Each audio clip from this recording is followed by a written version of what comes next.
Magandang araw sa lahat, welcome po ulit dito sa atin channel ang Biyahe y Comida. Maraming salamat sa lahat ng nag-subscribe indeed. Punta tayo sa atin topic, September 13, 2025.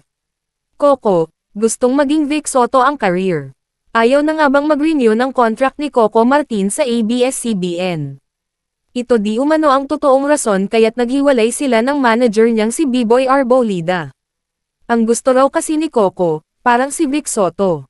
Ganong career pattern di umano ang gustong direction ni Coco na pwede kahit saang network, nagpo-produce, at may freedom. Bukod pa sa gusto na raw talagang mag-retire ni B-Boy Arbolida as talent manager. Kaya nga raw aside from Coco, bibitawan na rin ito sina Judy Ann Santos and Jody Santa Maria. Ang gusto raw talaga ni B-Boy ay mag-renew si Coco dahil nga sa utang na loob sa kapamilya pero gusto na raw talagang magsarili ng aktor. Wala pa namang official statement si Coco tungkol dito pero baka naman magbago pa ang mga plano niya ayon sa source. Sa ngayon ay producer na rin ang karelasyon niyang si Julia Montes sa FPJ's Batang Quiapo. Sa ngayon ay aabangan ng lahat ang mga susunod na plano ni Coco sa kanyang career. For asking viral lang. Manager mo naman. Ay nako. Ano lang yun? Chismis lang yan. So walang nagbago? Wala. Mahal ko. Okay, that's it. Thank you.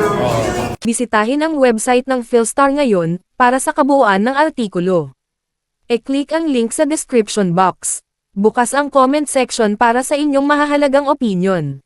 At yan ang ating latest showbiz chika update for today. Huwag kalimutan mag-subscribe, i-click ang notification bell for more showbiz chika updates at suportahan po ang ating Facebook page. Maraming salamat sa lahat ng nag-subscribe indeed. Magandang buhay sa lahat. Adios. For asking viral lang. Manager mo naman. Ay nako. Ano lang yun? Chismis lang yan. So walang nagbago? Wala. Mahal ko. Okay, that's it. Thank you.